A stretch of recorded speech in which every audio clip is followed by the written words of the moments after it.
মাত্র 7 বছরের অভিনয় জীবনে পূজা চেরি অভিনীত ডজন খানেক চলচ্চিত্র মুক্তি পেয়েছে। মুক্তির অপেক্ষায় আছে আরো একাধিক চলচ্চিত্র। এখন কাজ করছেন টগর নামের একটি চলচ্চিত্রে।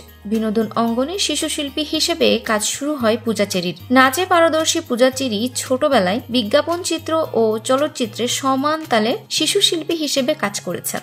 7 বছর আগে নায়িকা হিসেবে তার সিনেমায় যাত্রা শুরু। প্রথম ছবি নূরজাহানে নায়ক ছিলেন কলকাতার আদৃত। দ্বিতীয় ছবি পোড়ামন 2 দিয়ে নিজেকে নিয়ে আসেন আলোচনায়। এরপর আর পিছনে ফিরে তাকাতে হয়নি তাকে। একে একে অভিনয় করেন দহন, প্রেম আমার 2, শান, গোলুই, হৃদিতা, জিন ও লিপস্টিক সিনেমায়। গোলুই ছবিতে শাকিব খানের বিপরীতে অভিনয় করে সবচেয়ে বেশি আলোচনায় আসেন তিনি।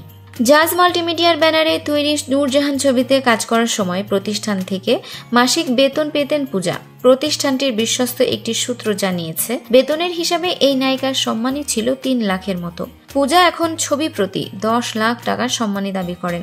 তবে গল্প কিংবা প্রযোজনা প্রতিষ্ঠানের সঙ্গে বোঝাপড়া ভালো হলে 8 লাখ টাকাও কাজ করেন। কখনো আবার ছবি প্রতি সম্মানী 12 লাখ টাকাও চেয়ে বসেন এই নায়িকা।